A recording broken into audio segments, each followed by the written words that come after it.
Hey everybody, this is Charlie Dobbins, and this is the next in the series of the group coaching calls. I'm going to start to pick up on a couple of themes here. This is going to be the first of maybe a 2 or 3 part series as it relates to the documents that you need when you start to get your deal going. And it's all really going to tie into the crowdfunding platform, because I see a lot of people when they're able to go on and start looking at that crowdfunding platform, it really kind of crystallizes everything that they need to do in order to get a deal done. One of the things that we're talking about today is creating the offering package. Then in subsequent calls, we're going to talk about the subscription agreement, the operating agreement, and the any other documents that you need to have the investor sign. And also, I'm going to talk to you about what their signature on those documents really means. What exactly are they committing themselves to doing? Now, the thing that we're not talking about here, and what I'm about to say, is very important. So don't gloss over it. What we are going to be talking about from this point through the other document discussions has to do with the documents that we need in order to get somebody to invest in our deal. What should take place before this point is that you've been educating your investors on why they should be investing in multifamily. So when you finally get a deal and you bring it to their attention, they know why. And I can't stress that part enough. I can't get out there and tell you this is what it should be, and you need to be talking to your customers that way. This is not a one-step sale. You've got to get to know your clients. They've got to get to know you. So if you're wondering, well, Charlie, how do I do that? Geez, you're a member of the master class. You're a member of the owner forum. I've already done a call on this, and you can find it in the group coaching call archives. And there's actually a template document that a particular fund uses to educate people towards multifamily. And this is something that you should really get into the hands of your potential investors and start cultivating them now, okay? So let's move on here. And as I always say, as required by the Massachusetts Office of the Bar Council, I am here to inform you that I'm a lawyer. I'm not your lawyer. Get a lawyer.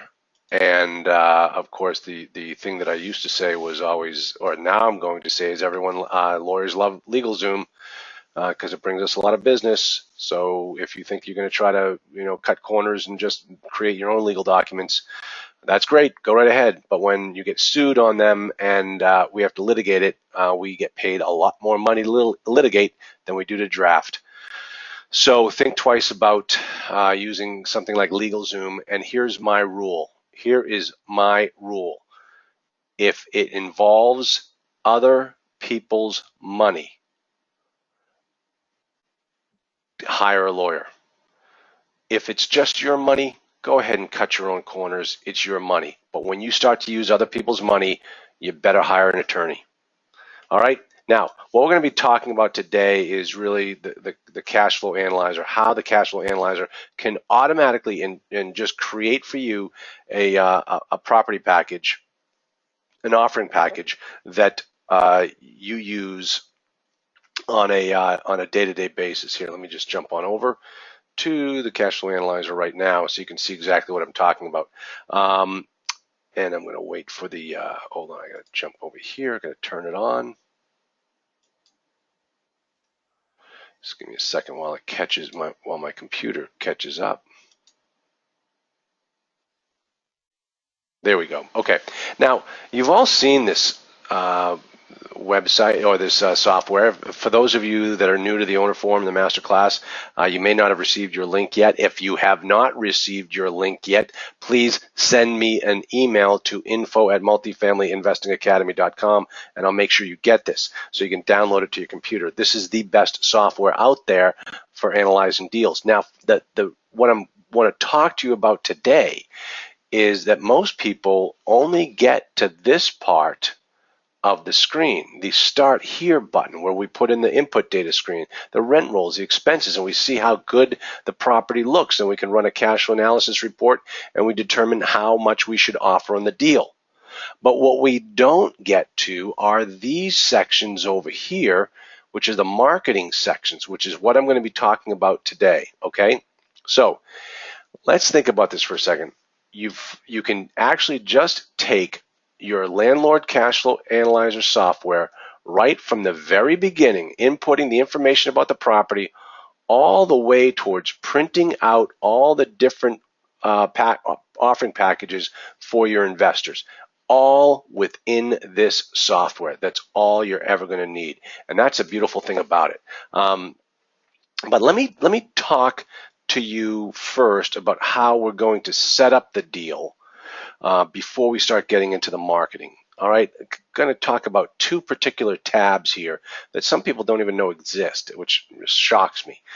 If we go up here to Goal Seek, you can click on the Goal Seek button. And this is where you try to figure out what the property is worth or what you should be offering on the property. If the numbers on the property, when you looked at the cash flow analysis, are not what they need to be, and you need to figure out, well, how do I solve for that? You come over here to the Goal Seek section, and all this information will be filled in from the data that it draws from over in the input data and the cash flow analysis. And in this particular package, I have not put any information in, so that's why it's drawing blanks. But when you put in all the information, all this stuff will be there. But what you want to do is use this drop-down box. You can solve for the purchase price. You can solve for the fair market value. You can solve for an initial monthly rent. But what we typically use this Goal Seek function for is to solve for the offer price. So we click on that, and then we say, well, wait a minute. It's really a two-part question. We want to solve for X if Y is this. So typically what we say is at the cash on cash before tax is, let's say it's 12%. But here's the other thing that you have to take into consideration. It automatically defaults to year 5. Well, a lot of you want to get to, so the property is running at 12% in the first year. So make sure you change that number. And then you hit Seek Answer. And obviously the reference is not valid because there are all zeros in there right now. So that's how you use the Goal Seek to figure out what the value, what the proper price is or should be, what you should be offering. Okay, fine. We've solved for that. Now the problem is we got this deal going and it looks really good. So how do we decide how much of the deal we should keep and how much we should give away? Well, here we come to the partnership module dashboard. Now, keep in mind these three options here. Now we're going to start getting into the real nitty-gritty of our conversation, how we use this property package, how we use the cash flow analyzer as a offering memorandum. The partner module dashboard here gives you three choices. What we're going to start with is the partner module. We click over here. Now, this part is very important when you're going to create your offering package, because it's at this stage of the game that we're starting to choose what the titles of who we are should be. Okay, so when we input things in here, they end up getting spit out in our final offering package. So we want to make sure that the information we put in on this side is what we want to see come out of the final package. First choice is the investor title choice. What do we call our investors? Look at the choices we have. We can call them investors. We can call them members. We can call them LLC members. We can call them LLC investors, limited partners, TICs, tenants in common, tenants in common investors. You tell the package what you want to call them. Now, understand that you better choose the right terminology. If this is a true tenants in common offering, don't call them members. If this company that they're buying into with their money is a limited liability company, don't call them partners. Make sure your nomenclature, make sure your descriptions are accurate and they are correct, okay? So let's call these people LLC members. And look what happens. It changed all of the wording right here on all the descriptors. Now, that's also going to be reflected in your final offering package. Now, what are we going to call ourselves? We're the manager. So what do we call? Are we the general partner? Are we the managing partner? Are we the managing member? Are we the LLC manager? Are we the investment manager? You tell us. Just make sure that it matches up with what it says in the offering memorandum, in the operating agreement, okay? We're going to call ourselves managing members. Boom, changed everything that way. Now, what do we put over here?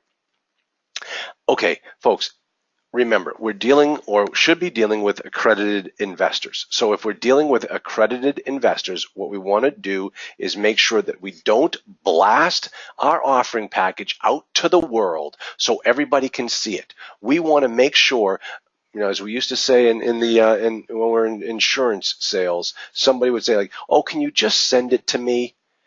And they, you know, the response that you're trained to say is, my offer or my insurance proposal is attached to my arm. So if you want to see your proposal, you're going to see my arm along with it as well. And the same should be true here. You want to make sure that the offering memorandum, the marketing information, is specific to that person, and best if you can, if you have it attached to your arm and you sit down with them as you go over it. Remember, this is a sales and marketing business. Okay, so what we're going to put up here is, the person's name, and this, okay, so we're just going to call him Mr. John Investor. How much is this person buying? Are they buying 25%? Well, if they're buying 25%, that means I'm getting 75%. Now remember, folks, these two blocks right here is what it's all about. Because what this is doing is it's telling us what that offer needs to be in order to give that Mr. John Investor the cash-on-cash return that he needs. Remember, we're trying to solve for 12% cash-on-cash return. If it's a 12% cash-on-cash return and John Investor gets 50%, and I know it's for some reason I can't understand why Doug software doesn't automatically make this 50% also. If John Investor gets 50% of the deal and we get the other 50, and we're projecting a 12% cash-on-cash return, how much is John going to get? What's John's cash-on-cash return for the money that he brings to the table? The answer is 6%. It's going to be half of the 12. Then you ask yourself, well, geez, wait a minute. John's never going to go for that. John wants 8% return. Well, guess what? If John wants 8%, you're not getting 50. If John wants an 8% return, if the cash investors want 8%, John is going to end up owning 75% of the deal, and you're going to get 25%. Okay? So that's the thing that you need to understand. And I know this, for some people, this may sound basic. I'm telling you, folks, I'm shocked at some people that don't quite get this, that don't realize that, hey, wait a minute, this is, I had no idea that that's how this works, that I had to, that if it's a 12% return, but I keep 75% of it, then I'm not giving John Investors 12% cash-on-cash return. No. The property is what's generating the 12%. And if you only own half of the property, you're only getting half of that 12%. Very simple math. You just have to understand the concepts. Now, the other thing, too, that I really like about this program is it's got this preferred return capability. Now, look how Doug has set it up. He set it up so it's a preferred return and then a preferred return on sale. All right, and then he allows you to then go and say, well, is that preferred return based upon the investor's capital? Is it cumulative? Is it non-cumulative? Is it based upon a minimum return? I mean, so he's giving you all these different options. Now, let me explain to you what happens, and I'm going to be totally frank with you guys. I'm going to be totally straight with you. The big question is, do we offer a cumulative return or a non-cumulative return? Let me explain to you the definition, and then let me explain to you how it works in practice. The definition is cumulative means that if you're offering John Investor an 8% cumulative return, that means John Investor gets 8% per year on his investment before you see a dime. And if John doesn't get 8% this year and he only gets 4%, that means next year John gets 12% before you see a dime. And if John doesn't get 12% the next year, but he only gets 7, that means the next year John gets 19% cash on cash return before you see a dime. Now that I've explained it to you that way, do you understand what my next part of this conversation is probably going to be based upon the reality of offering a cumulative return? You better make sure that you can perform on that cumulative return, or you are not going to see a dime. So a cumulative return sounds great, and it might be what entices John to get into this deal, but you better be able to perform. Maybe you don't offer him an 8. Maybe you only offer him a 4. Get creative, but understand the application of these terms and how they could potentially impact your pocketbook in reality. Okay? I hope everybody understands that, because I'm sitting here in front of my microphone and talking to myself, and I just hope people get it. All right, so that's how we choose these. So let's say it's going to be an 8% return. We put 8% in here. Non-cumulative. Apply the preferred return to all non-managing partners? No, we're just going to do it on the managing partners. Total syndication fee. Okay, we're going to do, $50,000 total $50,000 total syndication fee. All right, now let me just explain something here, because people kind of get this mixed up. If we jump on over here to the input data screen, a lot of times people will put the closing costs here, or there's one of this down here. They'll put in some other descriptors. Typically on the closing costs, they'll put the $50,000 closing cost acquisition fee in here. Well, that's true. You could absolutely do that, but the problem with Doug's software is it doesn't jump on over there for you. So if you put the $50,000 in here, you got to make sure you go put it back in the other side as well, because what happens is when you first start analyzing the deal, you tend not to put the acquisition fee in here. And if you don't put the acquisition fee in here, when you run the cash flow analysis, the financial measurements and the cash on cash return will all get kind of screwed up because you weren't including those types of dollars in there. All right, so that's something you need to take into consideration when you finally get to the point where, okay, we're going to make this deal happen, and we got to make sure all of our numbers are in there so that we can then go off and then make it happen. So LLC members' share of syndication, 0. They're not going to get anything. It's my money. I'm the sponsor. I'm the managing member. I get to decide how much I get to keep. Okay, then LLC member. Okay, so this is what we're going to need based upon all of this information. It's going to tell us what the total cash required for the deal is. That's from the input screen, and then we have to apply the percentage of the. Oh, come on, where is it going to do it for me? actually what we need to do, LLC members cash. So what happens here, just so you understand, in this section right here, the total cash required for this deal, it comes automatically from the input data screen. It's going to draw that in right from here, and it's going to tell you down here how much money you're going to need in order to get this right here. Initial investment or down payment, that number right there is going to jump right on over here to this section. And let's say it's $100,000. Let's say the total cash required for this deal is $100,000. What you then do is you put $100,000 in here. Okay, well, wait a minute, Charlie, I'm confused here. Okay, let me explain. A lot of you folks are doing deals with the intent of having no skin in the game, where the investors are paying 100%. You're going out there and raising all the funds, you're syndicating the deal, you're keeping your acquisition fee, and you know money is coming out of your pocket. That means that on this section right here, all of the cash that the property needs in order to make this deal happen is coming out of someone else's pocket.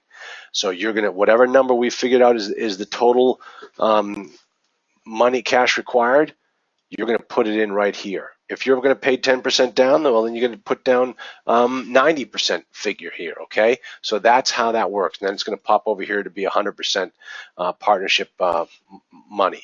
So it's going to say managing members cash investment. It's going to say 0. Okay, so that's how you build in this partnership allocation. Then what you're going to do is you're going to scroll down to this section and you're going to make sure all these numbers look right, because this is what the investor is going to see. They're going to see this information. This gets back to like one of the most important pages on any type of analysis, and that is the what's in it for me section. So there you have it with the Mr. John Investor 75% of before tax cash flow. It bills it all out for him, all right? Tells him exactly what his cash on cash return is. Why is this page important? Why am I spending time to show you how to do this? Because when you go to build your offering memorandum, all of this information is going to appear there, and this is exactly what you want them to see, okay? So let me see what's next. Now we've built that, so we're all set with that. Now what we want to do is come up back to the confidential offering memorandum, offering summary. Okay, well, what's this? Well, this is where you're going to start to type in. Okay, so Andrew is saying that his tab looks slightly different. It doesn't have the apply preferred. Let me go jump on back over here. Apply preferred return to all managing members or managing partners. Is this an issue with my software? I don't think it's an issue with your software. Let me see if it changes if I change titles. Nope. Nope, it's all staying the same. Huh. Well, what happens if I said that there is no preferred return? Does that change anything? Nope. No, Andrew, I don't know what the problem is. I think maybe it is maybe it is something. Hey, I'm actually kind of glad Andrew asked that question, because I forgot to tell you about this box. Show managers return on reports. No. Okay, they're going to see how much money you're making. It's just they're partners of yours. But at this particular stage of the analysis, no, I don't want to really show them how much money I'm making. So I put it down here, no, to run show managers return on reports. So Andrew, I'm sorry, I don't have an answer for you as to why that's different. It should be okay. Everything should be all right with it. It should still work the same. But that's interesting. Okay, so let me jump on back over here to the not the photo, the not the comps, the partnership. So we come to this section called the confidential offering summary, and this is where you put in all the information. As you can see, Dobbins Law, because that's what it's that's who owns it. I've already actually, if we jump over here to the company info, look at. This is where they're drawing from, okay? So if I say the property name is 123 Main Street, Nashua, New Hampshire, 03060. then I'll say done. Look at 123 Main Street, Nashua, New Hampshire. That's the property information. All comes from this company info. And from here, I can put into the, insert the company logo and hit done, and everything pops up right there. And you get a really professional looking offering package starting right from here. Okay? I just wonder, where's that N coming in from? Right there, phone number. Take that out, say done. Click done, and there you have it. My N is gone. Perfect, good. So now you can see how we put all this information in, and we talk about how much money is being raised, the manager, all that stuff, and we can put most of that information right here on the company information. And as you can see, remember, prepared for John Investor. That way we know we're dealing with one person. This is his package, and when it comes time to wonder, hey, where'd that come from?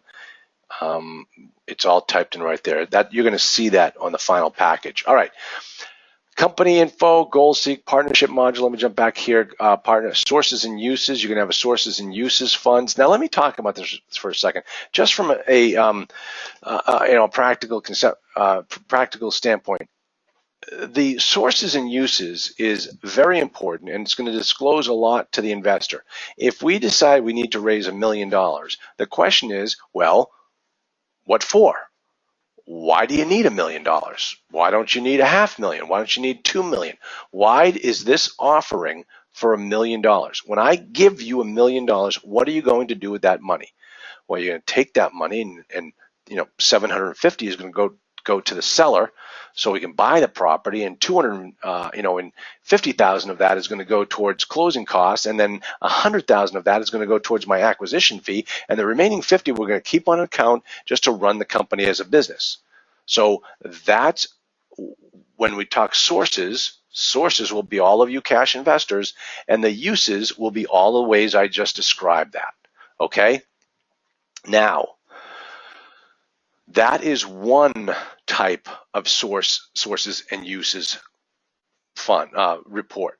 That's the one that's going to appear in the offering memorandum. That's the one that's going to appear in the private placement memorandum. So we disclose right up front what we're doing with the money.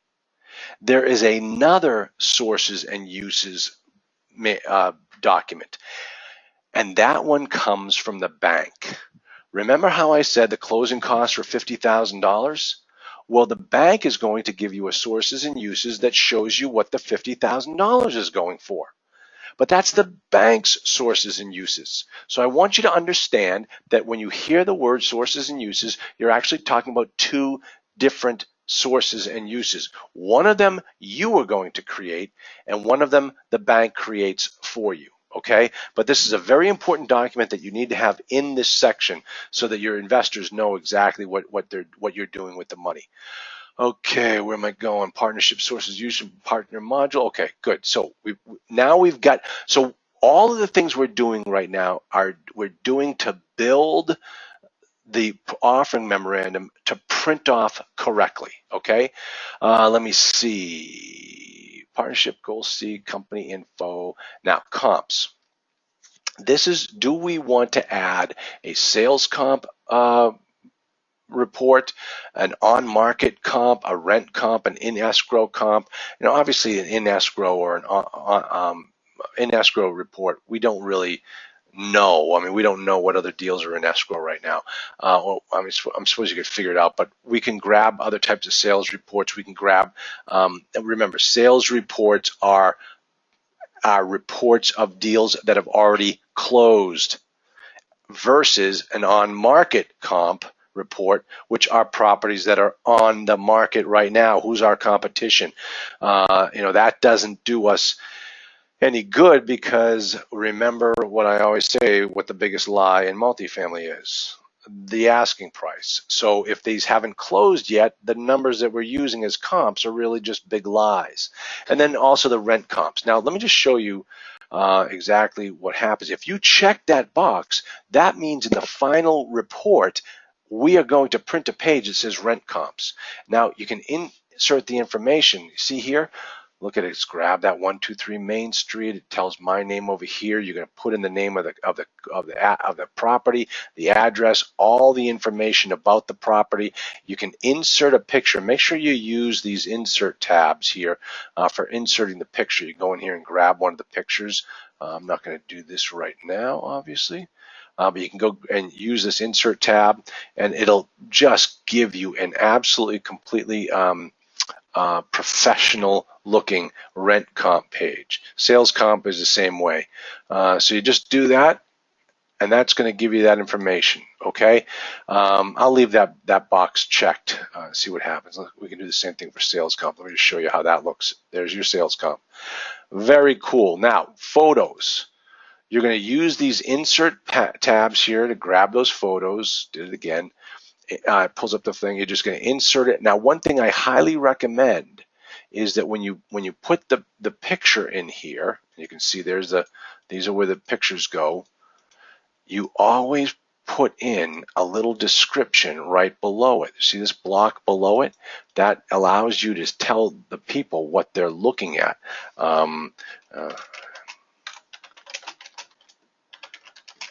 Something like that, along with the picture right above it, okay? And that helps the person who's reading it know what they're looking at. Those are your photos, executive summary. Now, this is the executive summary. You'll want a picture of the property here. Use those insert buttons. Look at, it's all empty. Why is it empty? I haven't put in any data. In other words, when it comes time to print off the executive summary, look at all the information that you input on this software back the very first time you turned it on to look at this deal. All of that information is now coming back into the offering memorandum, and it's appearing here in a nice, neat, orderly fashion. Okay? So you want to make sure all this information is accurate, because this is what they're looking at. And look at here, folks. There's your notes and discussion. Go ahead. Type away. Tell everything you want about this property right here. That's what it's there for. Okay, that's the executive. And of course, we do a cover. Check out the cover. You're going to put a picture here, and then you're going to put in property facts. One by one, you're going to say what's so great about this property. Who did we say it was prepared for? John Investor. There he is right there. That's where his name will appear, and this is going to be a unique package for him. And when you come back and you have another person, Mary Smith. We'll make a package for Mary Smith. There's Mary Smith. Nice, neat, and orderly. There is, let me see, partner goal seek. There's one particular package. Where am I going? Okay, cover executive. Now, watch this. This is where I think this is one of the other glitches. Let's go down here. Look at these executive summary. Now, the buttons up here, there are more buttons down here. Take a look at this. If I click here on map, I can put in a map and an aerial view of the property. That map button does not appear up here. You got to find it down the bottom. Look at, there's my property description. I put the picture in here. I put nice little highlights about the property right here, and then I type into the description and notes. Free-flowing form right here. I can talk all about the property. All right, photo album. I've already done this with the photo album. Comps, dashboard, sales comps, rent comps, map. And then we're going to do a bio about us. Who are we? Why should you invest with us? You know, put my pretty picture right there. And that'll tell the person why we are the people that they should be investing with. And then we talk about a definitions section. Do we add the definitions? Absolutely. Not everybody understands multifamily. So you want to make sure that you give them what they want. Historical. How has the property performed historically? Remember, we haven't even seen this information. We have to input this one ourselves. So we're going to go back up here, year to date. You know, here's 21.4. You know, and then we come over. Oops, jump down too much. 21.3. You know, and that becomes something that we can put into the block and make it happen. Partner dashboard, partnership cover. We already talked about the partnership cover, sources. There's a notes page where we can write up other things about the deal right here. Now look, remember, I'm just letting you know all of these tabs are down here on the bottom. It kind of tells you who the analysis is and who rental software is. We don't need to add that. Okay, so when you are done, and I really recommend you go and you put this information in now, especially about yourself, obviously. You want to have the bio in there about yourself. You want to have pictures in there about yourself. Build it now so that when it comes time to finally print off that package for that first deal, you're going to have something already done, okay? Now, when it's done, check this out. You click the print button. Look at the print. Look at that. Look at all the choices, all the different pictures, graphs and tables, reports, marketing information, comp reports, the IRA module, if someone's investing with their IRA, and the partnership module. My recommendation to you is that you click on all of them for your first go round. Then when you see what each page looks like, start to wean out those pages that don't tell a story or the story that you want to tell your investors. And then when you're done, you've got a package that you like that is exactly what you're going to need to get out there and sell. Okay? So this is why we do it this way. You go to click on all of them, select all, and you hit print report. We'll see what happens. Put it in my PDF so you can see it on the screen. And as you can see, I think it's going to take a little bit of time. Yeah, it's going to go through all the machinations. Let me see if I can move this for you. Look at all of these things. It's starting to work.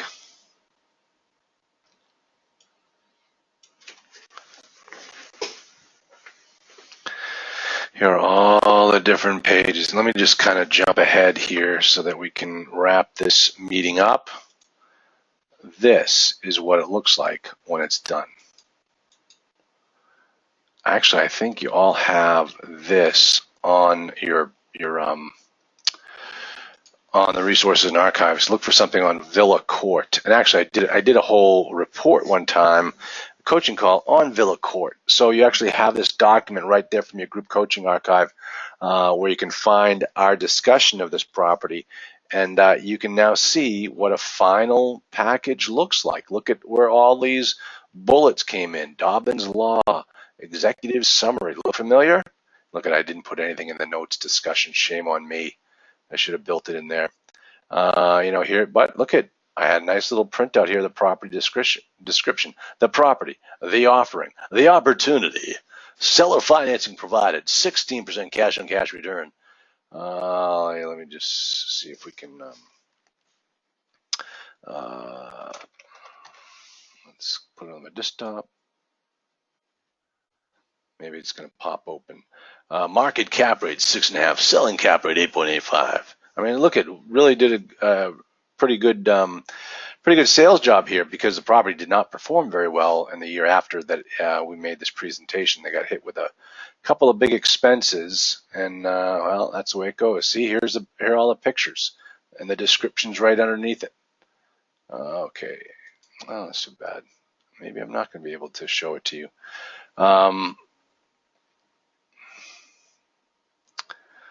Let's see what happened there. No, rent roll summary puts it. I mean, I'm not going to go through all of this stuff, but you guys can go take a look at it. It's all on the website. APOD, cash and cash return, all the tables.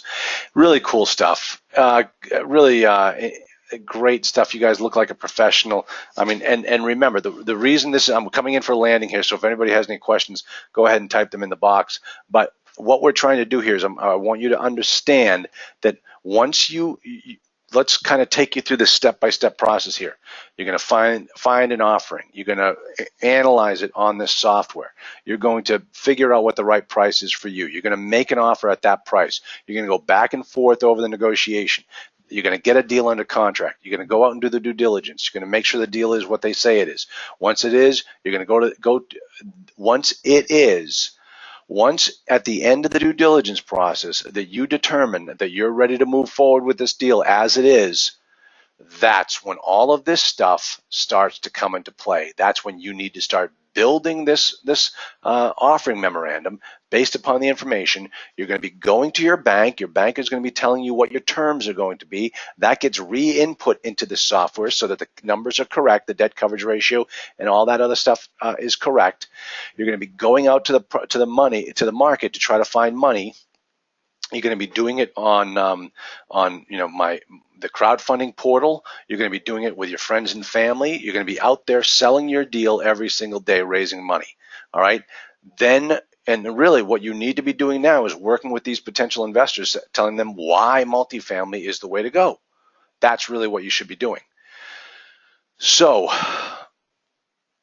then this document is going to become one of the documents that goes up on the crowdfunding portal. So somebody in East Oshkosh who's looking to invest $10,000 of their bonus money into a deal will look at your deal and say, okay, I want in on that particular deal. So they go and they put $10,000 into that deal because they've looked at your offering memorandum package and the other documents that are on the website so that they can become part of your family. And those other documents are what we're going to be talking about next time we chat. So that is really it. And let me just give you one final little story here as soon as I can. Let me go back down here.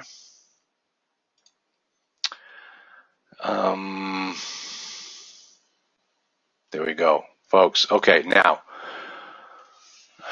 I have to redo this recording. It didn't work. Out of all the times I've been doing recordings, I have never had one that didn't work. Wouldn't you believe, one of the best recordings I've ever done, and it didn't get recorded. It was so good, we have to do it again. And so in the next 2 weeks to a month, my accountant and I are going to sit back down, probably right here in my office with my microphone, and the two of us are going to be talking to each other about how to start your own property management business. I'm not kidding you. He and I did it for an hour a couple of weeks ago. If you were live, you heard it. If you missed it, you missed it. But I don't want you to miss it because it was so good.